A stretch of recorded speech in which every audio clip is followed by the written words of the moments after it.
নবী সাল্লাল্লাহু আলাইহি ওয়াসাল্লাম যখন ইন্তেকাল করছেন, একদম ইন্তেকালের মুহূর্তে তার গায়ে জ্বর, প্রচন্ড জ্বর, গায়ের তাপমাত্রা বেড়ে গেছে, তাকে গোসল দেয়া হচ্ছে এবং গোসল থেকে উঠে তিনি আবার বেহুশ হয়ে যাচ্ছেন, আবার পানি ঢালা হচ্ছে।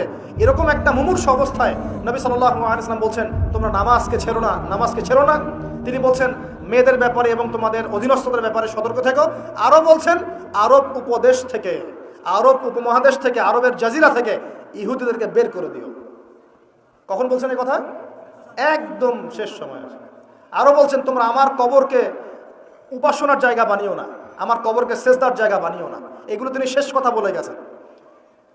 আর তারা ওদের হাত ধরে, ব্রিটেনের হাত ধরে অটোম্যানদেরকে পরাজিত করে ওই জায়গা দখল করে এই যে বিগত 100 বছর থেকে এখন মুসলিমদের উপর শাসন করতেছে। এই ইতিহাস কয়জন জানে? ফিকিরি করে কয়জন? শেষ কি কথা বলেছে এটা শোনেন। ওরা শেষে বলেছে, এখন গতকালকে নিউজ দেখলাম, তারা বলছে এখন প্যালেস্টাইনিদেরকে দেখলেই গুলি করে মেরে ফেলাবে। কি বুঝতে পারলেন না? এখন এত হাই লেভেলে চলে গেছে ওদের এগ্রেশনটা যে দেখলেই গুলি মারে দিবে। দেখলেই গুলি মারতে হয় কখন? এটা কি যুদ্ধক্ষেত্র? এটা কি ব্যাটল হচ্ছে? দেখলেই গুলি মারতে হবে শত্রুকে? ও কি শত্রু? যে তার বাড়ি ফিরে যাচ্ছে, যে বলছে যে মসজিদে আকসা আমি নামাজ পড়তে চাই, ওখানে নামাজ পড়ার অধিকার নাই আমার? ওখানে নামাজ পড়ার অধিকার মুসলিমদের নাই? ওটা আমাদের পবিত্র জায়গা না? তো নামাজ পড়তে গেলে তুমি গুলি করে মারি দিবা?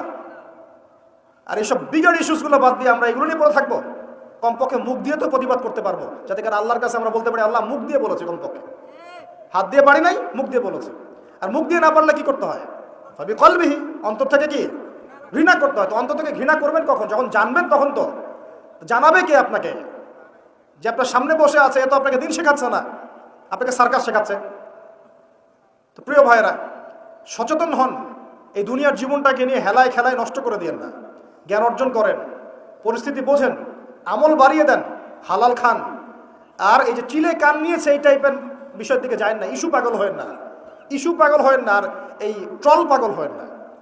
কনস্ট্রাকটিভ কিছু চিন্তা করেন, কিছু কাজ করেন, সৎ কাজে আদেশ করেন, অসৎ কাজে নিষেধ করেন।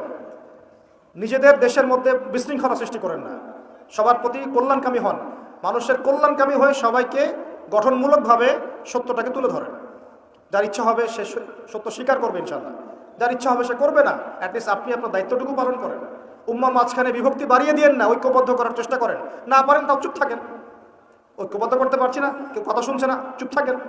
আগুন উস্কে দেওয়ার কি দরকার আছে? দরকার আছে? অ্যাটলিস্ট যা আছে তাও থাক, এটাকে আরো খারাপ করার কি দরকার? প্রত্যেকটা সেক্টরে এই সমস্যা চলছে, টপটপট। আল্লাহ পাক আমাদেরকে বোঝার তৌফিক দান করে নেন।